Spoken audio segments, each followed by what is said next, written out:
Bonjour Roland, Laurent, Tony Nikes, bonjour Hugues, Hector Zogo. Bonjour Carole, bonjour Roland, bonjour également à nos téléspectateurs et à nos auditeurs qui nous suivent en direct. Bonjour Roland. Carole, bonjour, bonjour Hugues, Hector Zogo, bonjour téléspectateurs, internautes et auditeurs. Voilà, nous démarrons l'analyse des informations par le 1er août. Alors, 65 ans d'indépendance, le Bénin célèbre son unité. Talent salue un parcours commun. Hugues Hector Zogo. Oui, le 1er août 1960, c'est la date historique à laquelle notre pays, le Bénin, a accédé à la souveraineté internationale. Et donc, 1er août 2025, cela faisait exactement 65 ans que notre peuple, notre pays a pu vivre cette effervescence en termes de liberté, en termes de souveraineté nationale. Et donc, que le chef de l'État se retrouve aujourd'hui à pouvoir saluer un parcours commun, ça aurait inéluctablement signifié qu'il reconnaît le mérite des acteurs d'hier. Et bien évidemment, les efforts de ceux qui, aujourd'hui, travaillent également pour que notre pays puisse être reconnu comme un État souverain. C'est une note d'unité nationale, c'est une note d'apaisement des cœurs. Parce que, comme on le dit, l'État est au-dessus de nous tous. Le président de la République, lui, il est pratiquement à la fin de son dernier mandat constitutionnel et donc il va partir dans quelques mois. Et c'est heureux alors qu'il puisse saluer les efforts de ses prédécesseurs, saluer aussi les efforts de ceux qui sont là aujourd'hui et qui nous permettent de connaître un mieux-être. La fête de l'indépendance ou la commémoration de la fête de l'indépendance, c'est un moment exceptionnel, c'est un moment de réjouissance, de ferveur, mais c'est avant tout un grand moment d'unité nationale. Et quand je parle d'unité nationale, je fais quand même référence à tous les fils du pays, même à ceux-là qui se retrouvent au niveau de la diaspora. Et donc, ces propos qui ont été partagés par le chef de l'État, ma foi, ne sont que des propos qui devraient être communiqués par un chef d'État, surtout quand vous vous retrouvez encore en exercice. Alors, Hugues Hector Zogo, je reste avec vous. Quelles sont, selon vous, les actions concrètes qui témoignent de cette affirmation du chef de l'État? Quand vous regardez un peu les différentes infrastructures qui ont été réalisées dans notre pays, je vais prendre ne serait-ce que le secteur de la santé. Il y a quelques années, on parlait du CNHU, c'était le plus grand hôpital de notre pays.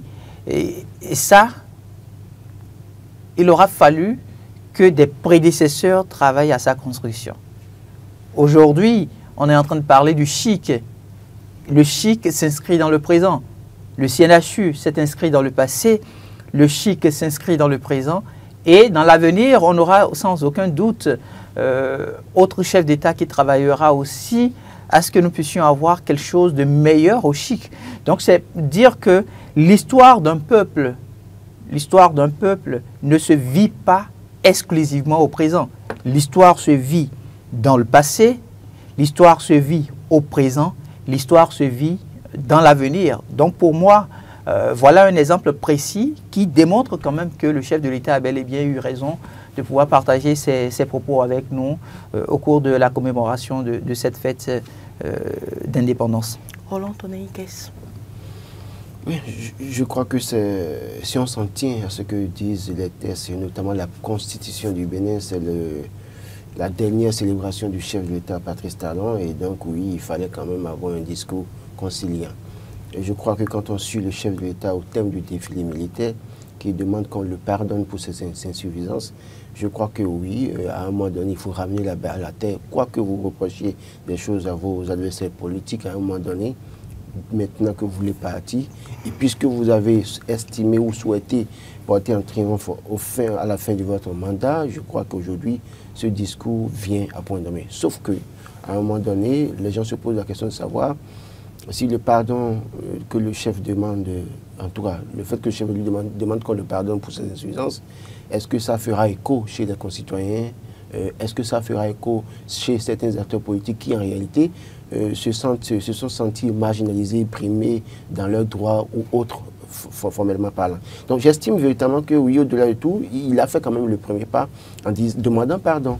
Je crois qu'il revient aussi à lui-même, chef de l'État, président de la République, de voir dans quelle mesure il peut pardonner, même si le pardon dans une certaine mesure peut être une faute. J'estime véritablement que dès lors que vous demandez pardon, c'est que vous devez aussi montrer les signes d'un pardon. En réalité, les signes d'un pardon, c'est de voir dans quelle mesure, je l'ai toujours dit, il faut ramener la balle à terre. Comment est-ce qu'il faut faire pour que, oui, les élections en 2026 se déroulent dans la paix, dans la quiétude, de façon transparente et inclusive.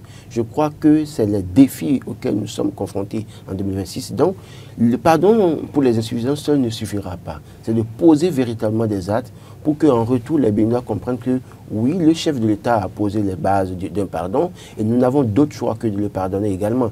Je pense que si ça, dans la ligne droite de ce qu'il a dit, s'il pose des actes concrets, je crois qu'il n'y aura pas de difficulté à dire qu'en 2026 ou bien à son départ, il y aura des poches de colère ou de frustration. Véritablement parlant, il a fait un effort. Il faut quand même, hein, dans une certaine mesure, reconnaître les efforts de Patrice Talon à la tête de l'État béninois. Il a fait ce qu'il peut et face aux contraintes, aux défis du monde actuel, de son époque, il a fait ce qu'il faut faire. C'est pourquoi je dis toujours, il ne faut pas battre en brèche tout ce que ses prédécesseurs ont fait. Les gens, ceux-là, en leur époque, ce qui était utile, certainement, ils l'ont fait. Mais compte tenu des défis modernes aujourd'hui, il a fait un effort considérable. Il faille vraiment le remercier pour ça. Je finis en racontant une petite anecdote. C'est-à-dire, quand je dis qu'il a fait un effort, c'est que au-delà de tout, au-delà des réformes que d'aucuns, en tout cas, dénoncent à bien des égards, je crois qu'il y a les bases qui sont, les fondamentaux qui sont là, et il va falloir maintenant travailler à améliorer ce qui a été fait, parce que bien évidemment, ce qui a été fait, à des moments donnés, ça fait grincer des dents, à tort ou à raison, bien évidemment. Hein. Et donc, je crois que il va falloir travailler à cela. Je racontais une anecdote. J'étais quelque part, il y a quelques jours, où un enfant, on avait eu une crevaison, et un jeune nous a réparé le pneu, et puis quand il est arrivé, on l'a payé. Et il donnait la monnaie 500 francs. Donc, gardait la monnaie, on lui disait, mais il attendait, il dit, mais si vous me donnez ça, je serai content. On lui a dit, mais tu veux ça pourquoi? On t'a déjà payé pour ce que tu as fait, non? Et il dit, oui, mais si vous me donnez, je prendrai. On lui dit, bon, si on te donne ça, est-ce que tu es prêt à aller à la criette? Et automatiquement, le jeune a commencé par courir pour dire, non, à faire la criette, je ne veux pas. C'est pour dire quoi? À première vue, quand on a créé la criette, on sait que ça n'a pas été facile pour certains acteurs politiques. On sait, on ne va pas rentrer dans... Mais au moins, ça, aujourd'hui, si on améliore ça dans le futur, ça va contribuer à limiter les actes de corruption, la mauvaise gouvernance et autres là-dedans. Mais aujourd'hui, on sait très bien que quand ça a été créé, ça n'a pas été pour autant accepté par les Béninois parce que oui, à bien des égards, on constate ou bien on pense que... Ouais, c'est peut-être un instrument de règlement de compte. Bon, bon, si vous voulez. Donc, c'est un instrument... Je vous aidais simplement. Pour dissuader, en tout cas, les acteurs pour leur dire, écoutez, si vous continuez, il y a la criette là-dedans. Sinon qu'aujourd'hui, rien que pour la criette, au moins, des gens ont peur de voler, des gens peuvent voler même 25 francs dans leur maison ou dans leur boulot. Donc, je pense que véritablement, il a fait un certain nombre d'efforts qu'il faut travailler à améliorer dans le temps. Et quand quelqu'un d'autre viendra, ce n'est pas pour remettre tout en cause, mais pour améliorer. Donc je pense que oui, c'est bon, on le pardonnera pour ses insuffisances, mais les Béninois attendent aussi que lui-même fasse l'effort de pardonner ceux qu'il peut pardonner avant de partir. Docteur Zogo. Oui. Quelle serait, selon vous, la contribution des jeunes dans ce parcours commun? Oui, je voudrais quand même rebondir d'abord sur la question du pardon, puisque ce n'était pas abordé. Et ma foi, cette question du pardon, quand on fait bien attention à tout ce qui se dit juste après cette déclaration du chef de l'État, beaucoup reviennent sur le fait que le chef de l'État ait fait référence au fait que le pardon peut être parfois une faute, pour signifier que nous ne sommes pas dans le même contexte. Au moment où le chef de l'État le signifiait, c'était parce qu'on était dans un contexte juridique, un contexte purement juridique, où il y a eu des concitoyens qui se sont vus en un moment précis interpellés par la justice de notre pays. Et donc, le chef de l'État, en signifiant que le pardon pourrait être une faute, n'hésitait pas à dire clairement qu'en réalité, le fait de s'immiscer dans une affaire juridique, que ça pourrait ne pas être profitable à la nation tout entière. Aujourd'hui, ce dont il parle, en faisant référence au pardon face aux insuffisances qu'il a pu obtenir, qu'il a pu avoir au cours de son mandat, c'est essentiellement pour les actes qu'il a posés en tant que chef d'État, essentiellement pour les actes qu'il n'a pas pu commettre, parce qu'en un premier temps, avant d'être chef d'État, il avait quand même ce qu'on appelle le projet de société.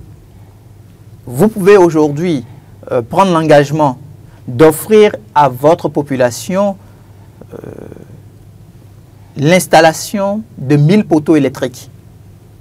Et au cours de votre mandat, vous vous rendez compte que les difficultés auxquelles vous avez été confrontés ne vous ont pas permis d'installer ces 1000 poteaux électriques. Vous n'en avez eu peut-être réalisé que 200. Les autres compatriotes qui attendent les 800 poteaux électriques, vous voulez qu'ils se retrouvent dans quelle posture? Ils vont être sans doute fâchés. Ils vont être frustrés. Et donc, pour un chef d'État qui se retrouve quasiment à la fin de son mandat constitutionnel et qui a une belle opportunité, qui est la fête de l'indépendance, une fête qui, en réalité, ne fait appel qu'à tous les filles et fils du pays, au cours de ce rendez-vous-là, il sort des propos assez forts. Et donc, c'est dans ce contexte-là qu'on peut quand même situer les propos que le chef de l'État a pu partager avec nous. Donc, pour moi, que le chef de l'État se retrouve dans cette démarche, c'est légitime. Et au-delà, quand vous revenez maintenant pour savoir quelle pourrait être la contribution des jeunes par rapport à l'effort commun. Tout à fait. Quels moyens ils ont aujourd'hui? Oui, quels sont les moyens dont les jeunes détiennent? Je l'ai souvent dit sur ce plateau, ça peut peut-être paraître bizarre, mais quel est le premier défi du jeune? Le premier défi du jeune, c'est de travailler. Donc, c'est d'avoir les diplômes. C'est qu'ils parviennent effectivement à se faire former. Parce que si le jeune ne se forme pas, s'il n'a pas les diplômes adéquats, il va se retrouver peut-être derrière des acteurs politiques pour dire « je veux faire de la politique ». Mais malheureusement, il ne leur sera pas utile. Il sera simplement manipulé. Il va être juste un objet de manipulation. Et pendant une bonne période, sa présence effective aux côtés de ces acteurs-là lui ferait croire qu'en réalité, il a du poids. Mais quand l'acteur politique va occuper un poste de responsabilité et va lui demander maintenant de mettre à disposition son diplôme pour occuper aussi une fonction de la République et qu'il n'aura plus ce diplôme-là à présenter, il va traiter l'acteur politique de tous les noms. Donc pour moi, le défi actuel de la jeunesse béninoise, c'est le défi de la formation. C'est le premier défi, c'est le défi de la formation. On est déjà dans la période où vous verrez que tout le temps, les acteurs politiques commencent déjà par organiser des sessions, des rencontres avec les populations et autres. Le jeune va laisser sa profession, il va laisser ce qui lui permettra d'être digne demain pour courir derrière ces acteurs politiques-là. Il sera le premier à faire de la mobilisation. Il fait la mobilisation à partir de quoi? Avec quels moyens? Au moment où lui-même, il n'a pas encore une base pouvant lui permettre de nourrir sa propre famille.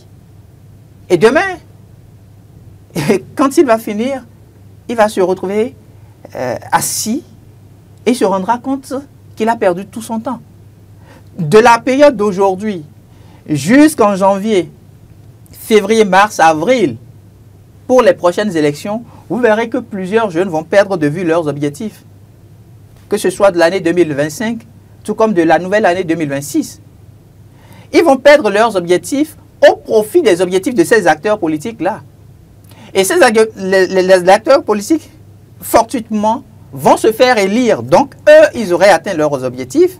Ils vont se retrouver soit ministres de la République, ils vont se retrouver soit députés à l'Assemblée nationale, ils vont se retrouver directeurs de cabinet, secrétaires généraux et tout le reste que vous connaissez et qui constituent quand même des postes de privilèges politiques. À partir de ce moment-là, ils n'auront plus votre temps. Quand vous allez les appeler, ils ne vont plus décrocher votre appel. Quand vous allez leur écrire, ils ne vont plus lire vos messages, ils ne vont plus vous répondre parce qu'ils auraient atteint déjà leur objectif. Mais le jeune, que fait-il en ce moment-là? C'est ça le grand défi. Donc, quand notre pays se retrouve sur une devise fraternité, justice, travail, parfois nous parlons de la fraternité, nous parlons de la justice, mais nous ne mettons pas suffisamment d'efforts ou d'accent sur le travail. Le travail, c'est le grand défi de la jeunesse de notre pays aujourd'hui. Donc, pour moi, les acteurs politiques n'ont qu'à faire leur jeu, mais le jeune conscient qui sait aussi qu'il a un parcours à construire n'a qu'à s'investir dans sa formation. Et à la fin, tous se retrouveront à pouvoir dire « moi j'ai le diplôme, ok, à partir de votre diplôme, j'ai besoin de vos compétences » et chacun dit de quoi il a besoin pour avancer. Alors, Roland Toneikes, l'appel à l'unité a été l'un des points forts du discours du chef de l'État. Comment le président rassure-t-il que cette unité ne reste pas juste un slogan? Alors, je reviens sur l'aspect du pardon d'abord avant de répondre à votre question pour dire, en réalité, quand je parle du pardon du chef de l'État, n'oubliez pas que la Constitution donne la possibilité au chef de l'État, quelles qu'en soient les fautes, de pardonner. Encore que chaque année, le chef de l'État gracie des Béninois qui sont en prison. Et donc, j'estime que demander au chef de l'État de pardonner, ce n'est rien d'extraordinaire parce que la Constitution lui donne la possibilité d'amnistier ou de gracier. Et mieux, les députés du Parlement que nous avons appelés monocolores à l'époque ont voté une loi qui permet au chef de l'État encore de pardonner ou de gracier ou d'amnistier. Donc, en demandant que le chef de l'État, dans une certaine mesure, pardonne, ce n'est pas exagéré. À mon avis, ce n'est pas exagéré. J'estime véritablement que là, il a la possibilité de le faire parce que juridiquement parlant, puisqu'on parle du terrain juridique, évidemment, juridiquement parlant, tenant compte de nos tests en République du Bénin aujourd'hui, il a la possibilité de le faire s'il le souhaite. Alors, parlant de l'unité nationale, j'estime véritablement que oui, le chef appelle à l'unité parce qu'aujourd'hui, nous savons très bien qu'il y a des mécompréhensions politiques, les acteurs politiques ne se comprennent pas à proprement parler. Il y a la question du code électoral qui a divisé les acteurs politiques de l'opposition de la mouvance. Il y a certaines positions que les acteurs politiques de l'opposition n'apprécient pas, mais ceux de la mouvance sont campés sur l'opposition également, donc un certain nombre de choses. Aujourd'hui, nous allons vers une année électorale 2026 où véritablement c'est ensemble que nous allons relever le défi. Étant donné que même les années électorales par le passé étaient des moments festifs où oui, on allait aux urnes remplir, accomplir notre devoir citoyen, on rentrait chez nous, après on avait les résultats. Et quand on considère les différentes élections qui sont passées de 2019 à aujourd'hui, on peut quand même avoir de bonnes raisons de dire oui, travaillons à l'unité. Et je crois que le chef de l'État, en le disant, fera le nécessaire également pour consolider cette unité nationale, se vivre ensemble.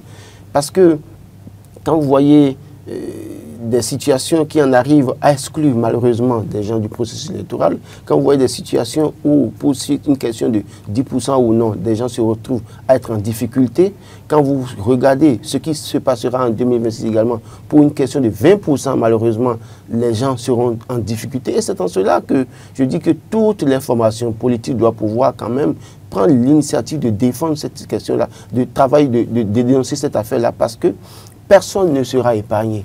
Vous imaginez qu'avant, quand bien même, on a quand même réduit, parce qu'aujourd'hui on dit qu'il faut 15 membres par commune pour les 77 communes, pour avoir des membres fondateurs d'un parti politique. Et quand vous partez de ce principe après, il y a quand même, oui, la réforme a permis de sorte que de 300 partis, on se retrouve autour d'une quinzaine de partis aujourd'hui.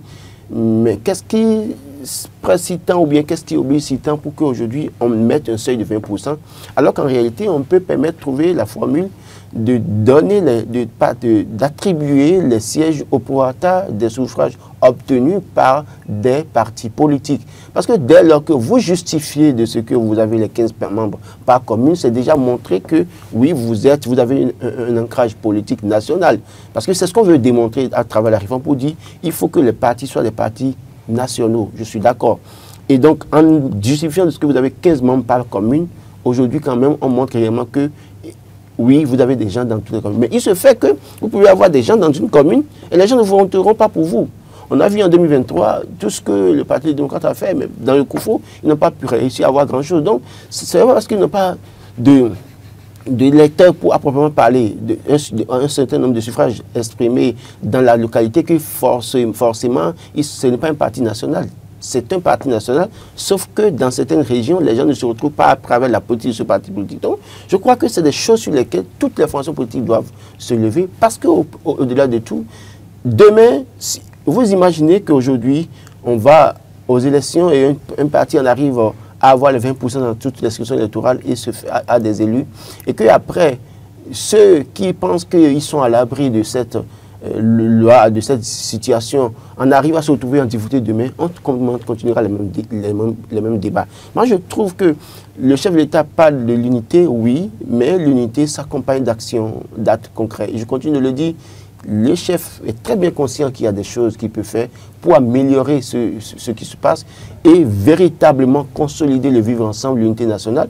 Je ne demande pas qu'il fasse les beaux yeux aux acteurs. Aucun pouvoir ne fera les beaux yeux à son opposition.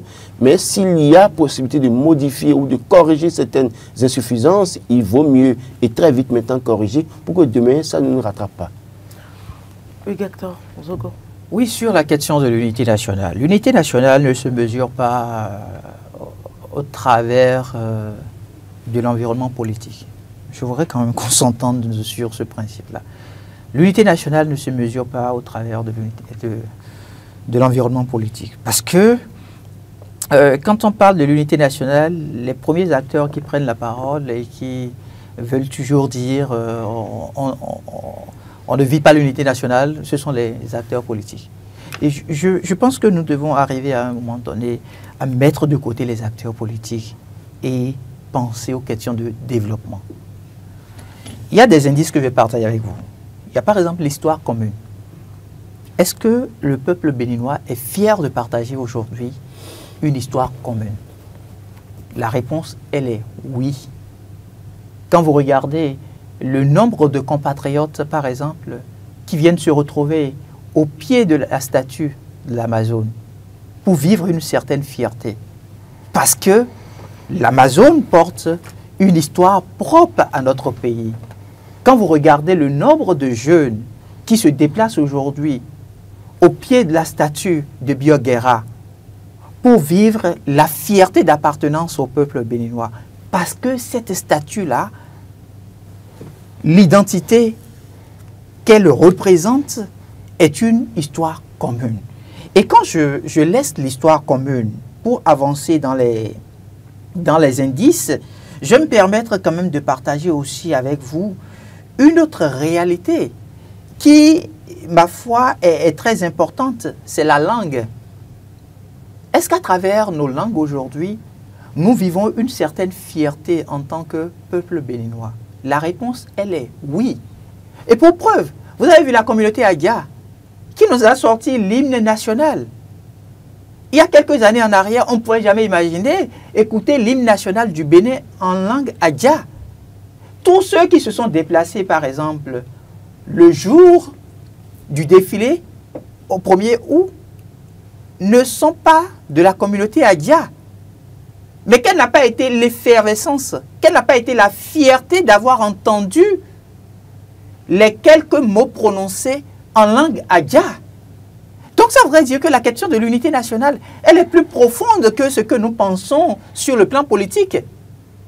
De vous à moi, depuis 1960 où nous sommes en train d'organiser des élections dans notre pays, ou mieux, si je me circonscris à la période de 1990 où nous avons parlé de la conférence des forces de la nation, puisque c'est ce qui nous a concédé le régime démocratique.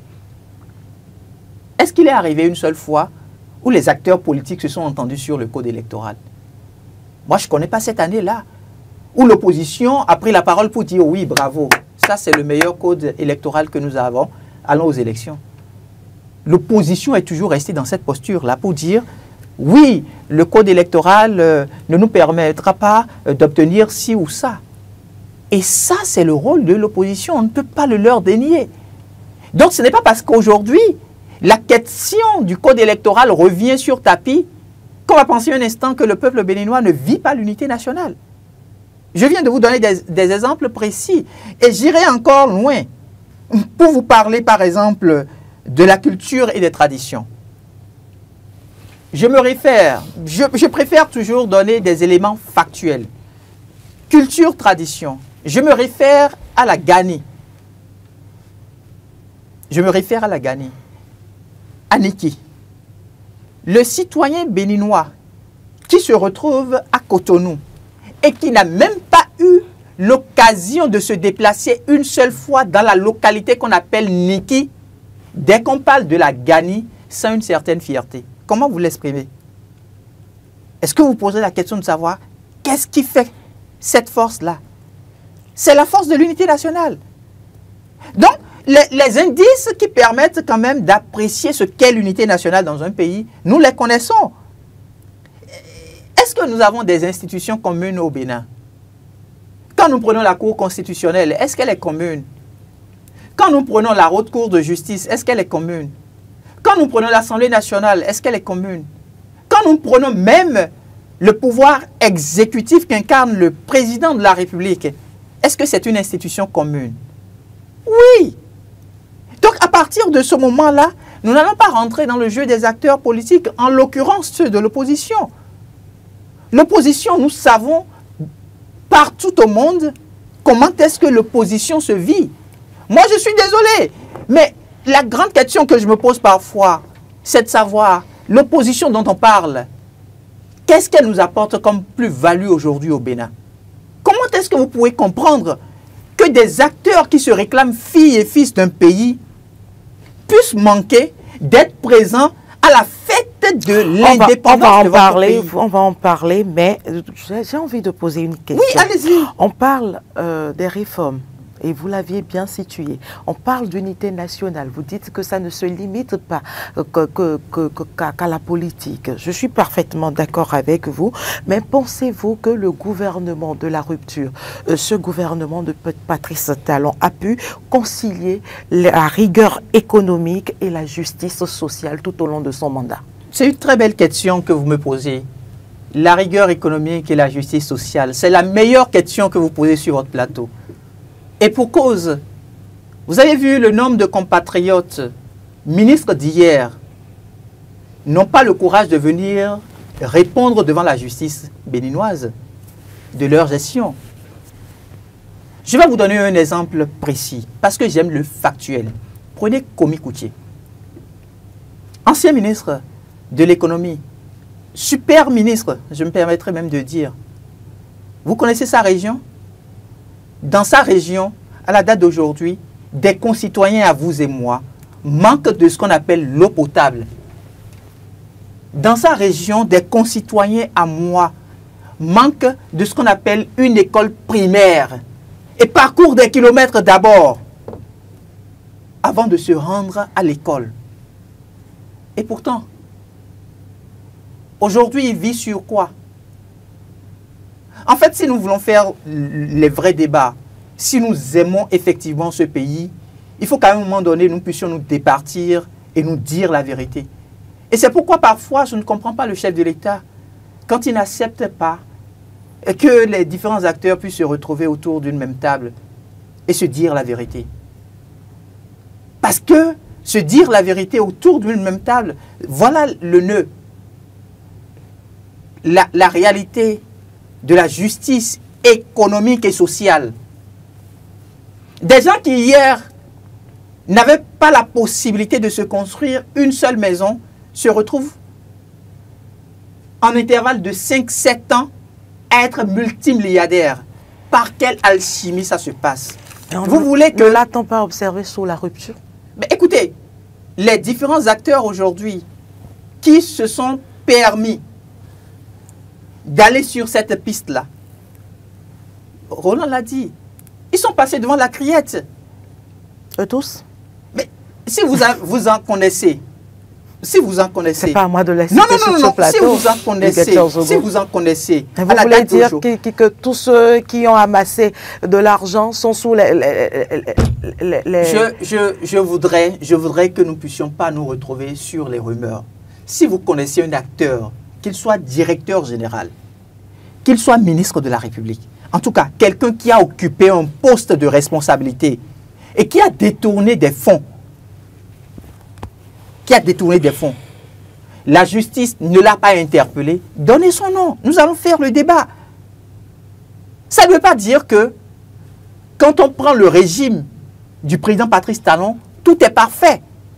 Peut-être même qu'après la fin de son mandat constitutionnel, le dernier, quand on va commencer par faire des audits, puisque nous en sommes habitués, on aura d'autres personnes qui seraient épinglées et qui ne sont pas encore connues à la date d'aujourd'hui.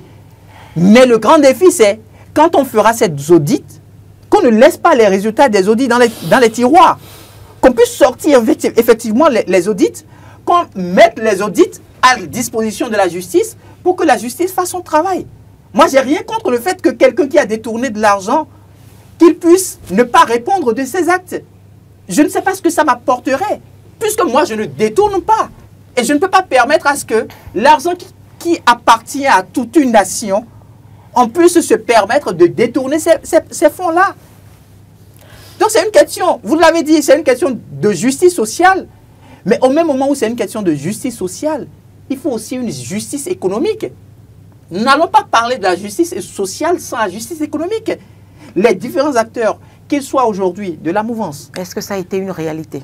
Mais c'est une réalité. Vous connaissez, je peux vous citer la même question pour finir. Autant de personnes qui se retrouvent aujourd'hui derrière les barreaux parce qu'ils ont détourné des fonds. Qu'ils soient directeurs généraux, qu'ils soient, en tout cas, des personnalités ayant occupé de hauts rangs dans la République, se sont retrouvés derrière les barreaux. Et ça, on ne me dira pas que la justice n'a pas fait son travail.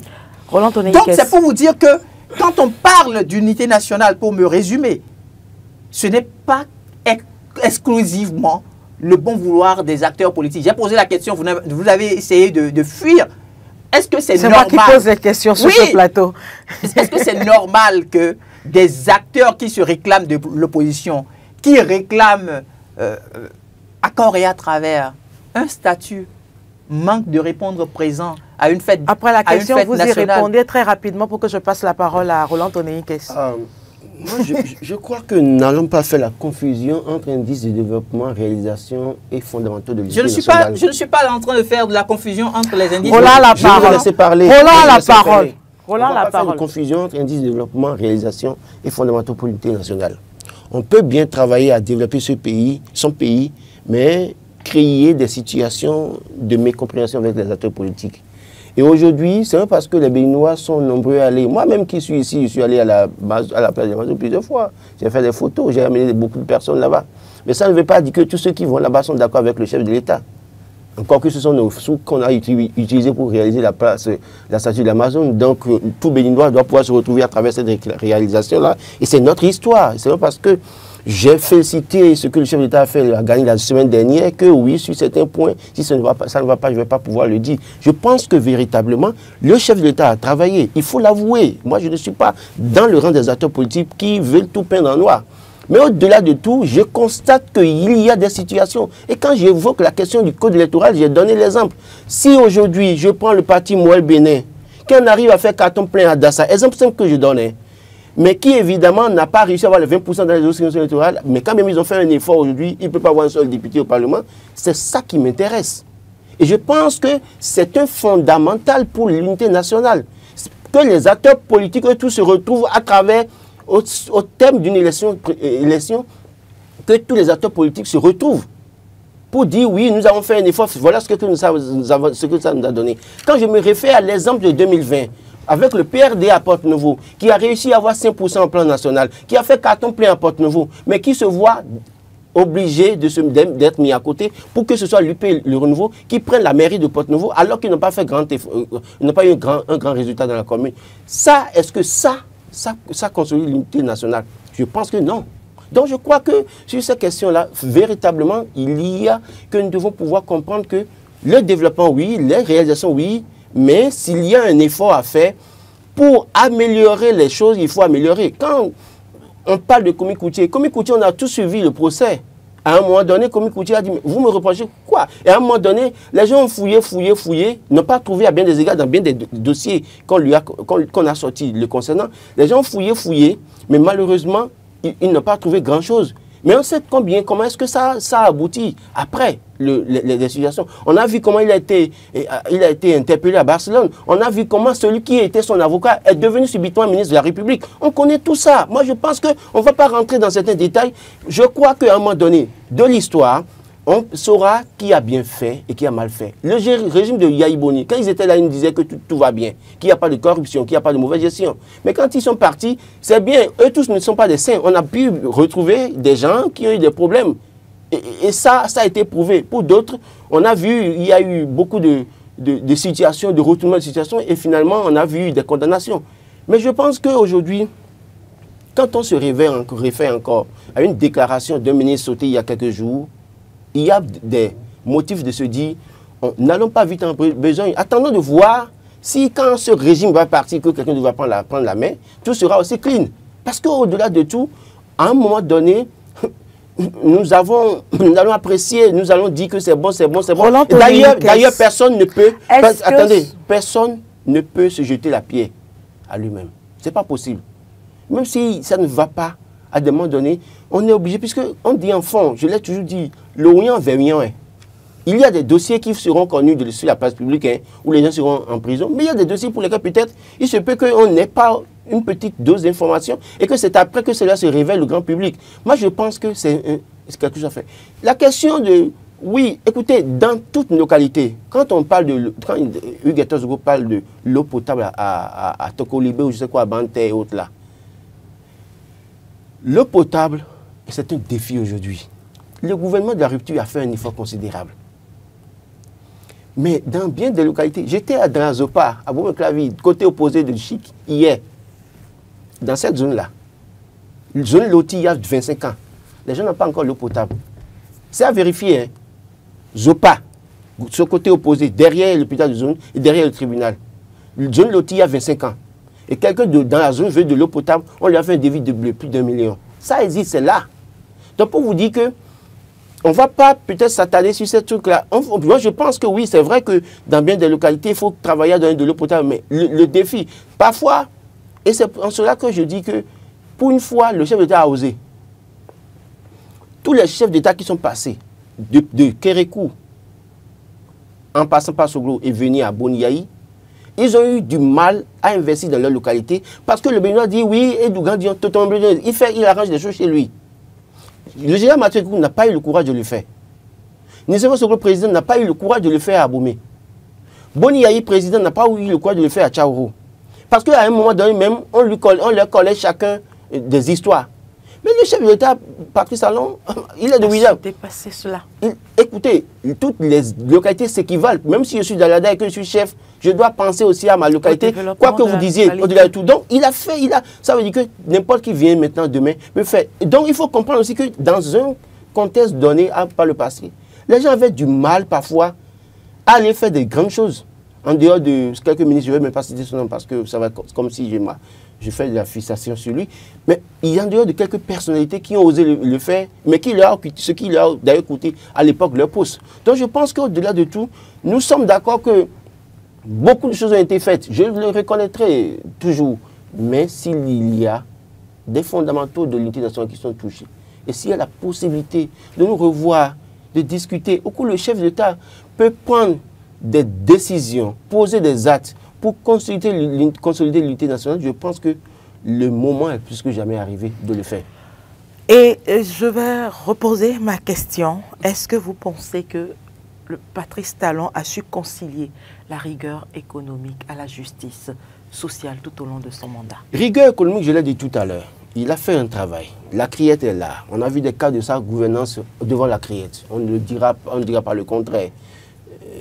Rigueur économique, d'accord, il y a des emprunts obligataires. Combien de milliards mobilisés pour les emprunts obligataires aujourd'hui? Vous savez très bien qu'on n'a pas accès à toutes les informations. Donc, on ne peut pas apprécier à juste titre ce qui se passe. Il faut peut-être que son régime parte pour que l'autre régime qui viendra, qui fera, puisque comme eux, ils sont arrivés, ils ont fait des audits, il faut que un autre régime arrive pour voir si dans ce qui est dit, rigueur économique là, est-ce que tout a été respecté à la lettre selon les normes, d'accord? Et donc, moi je pense que véritablement, aujourd'hui, on ne peut pas apprécier des gens qui sont encore aux commandes, qui ont tous les leviers en main, c'est pas possible. C'est quand ils ne sont pas là que vous avez la possibilité de mieux comprendre. Parce que là, maintenant, vous voulez comprendre, mais si on ne vous donne pas assez aux informations, d'ailleurs, nous, journalistes, investigation, si on veut faire, combien de fois avons-nous accès aux informations? C'est un peu difficile. Je ne dis pas que tout ce qu'ils font, tout ce qu'il fait avec son régime, c'est mauvais, non. Mais il se peut qu'il y ait des insuffisances à bien des égards et que des gens, certains de ses collaborateurs sont en train de couvrir des insuffisances. Parce que le véritable problème, c'est à ce niveau. La faute ne vient peut-être forcément pas parfois du chef. Quand on a pris Boni Yayi ici, quand on a vu des irrégularités, le plus souvent, ce n'est pas Boni Yayi personnellement, mais ce sont ses collaborateurs. Et donc des collaborateurs, d'ailleurs, sachant très bien que des collaborateurs du chef de l'État se sont retrouvés en difficulté, cela suppose que tous ceux qui sont autour de lui ne sont pas des saints. Ils peuvent être en train de couvrir des insuffisances, des mauvaises gestions, des actes de corruption. Et c'est après qu'on finira par découvrir tout ça. Donc, je crois qu'il faut attendre 2026-2027 pour savoir si véritablement tout a été rose entre 2016 et 2026. Nous allons poursuivre et nous allons à présent aborder l'absence remarquée de plusieurs figures politiques majeures à cette célébration. Hugues Hector Zogo, après les nombreuses et dernières déclarations du président Patrice Talon, notamment lors de sa rencontre avec les jeunes béninoises, j'allais dire, est-ce que l'absence de ces figures politiques, à l'image de l'ancien président Yayi Boni ou encore Nicéphore Dieudonné Soglo ou le président l'ancien président de l'Assemblée nationale Rongbeji, est-ce que cela ne pose pas une interrogation? Je voudrais vous remercier pour cette question que vous posez et qui me permet aujourd'hui de faire comprendre à nos compatriotes béninois qu'en réalité le Bénin ne se limite pas à certaines personnes. Je retourne à Porto-Novo, la capitale de notre pays. Capitale où on a beau faire croire que Maître Adrien Rongbeji est en fait le baobab sans qui on ne peut en réalité pas grande chose. Il s'est retrouvé trois fois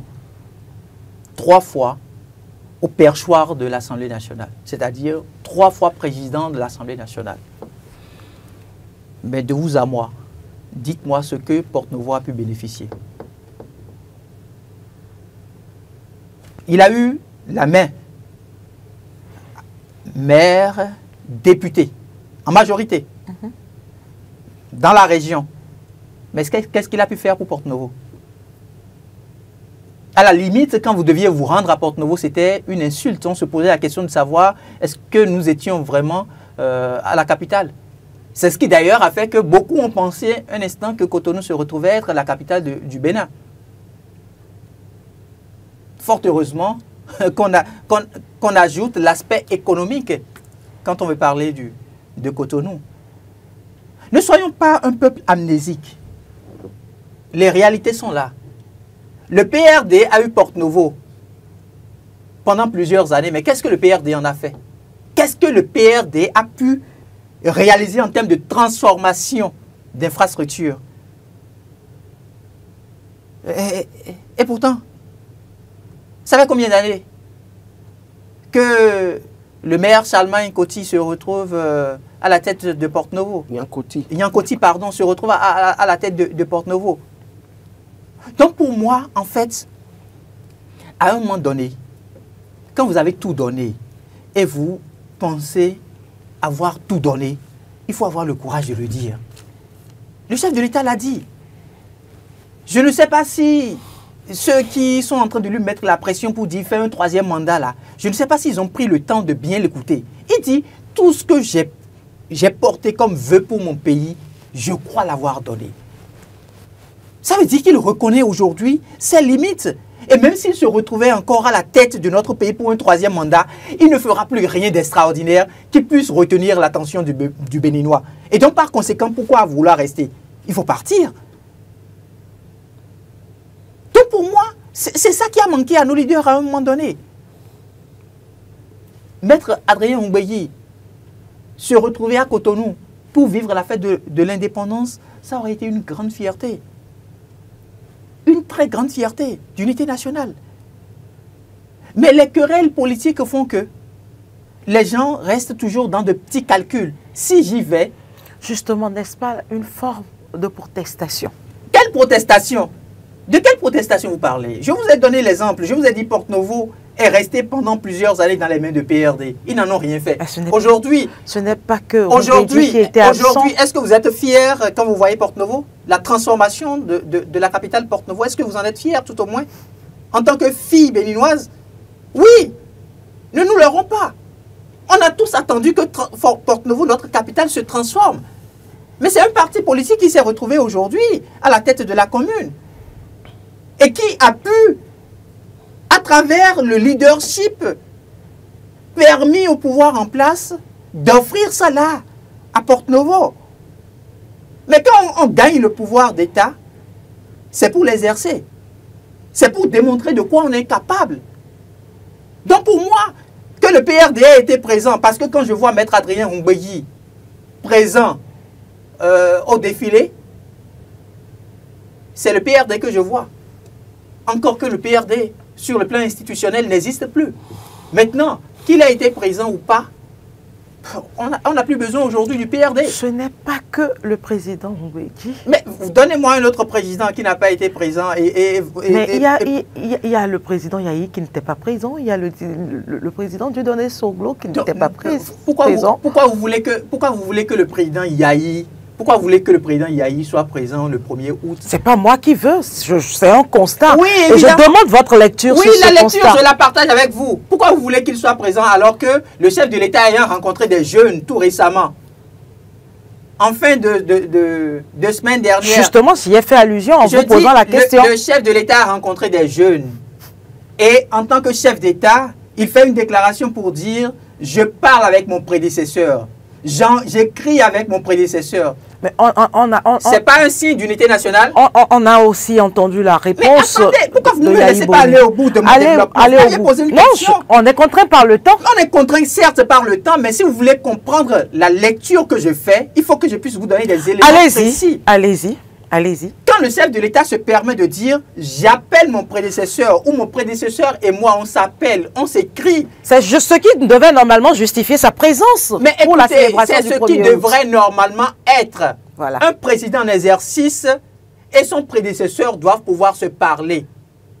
Pourquoi le chef de l'État, l'ancien chef d'État Boni Yahi, se retrouve dans l'obligation de faire une sortie, par exemple, pour dire oui, on s'appelle, mais voici ce dont on parle. Le peuple n'a pas besoin de savoir ce dont vous parlez.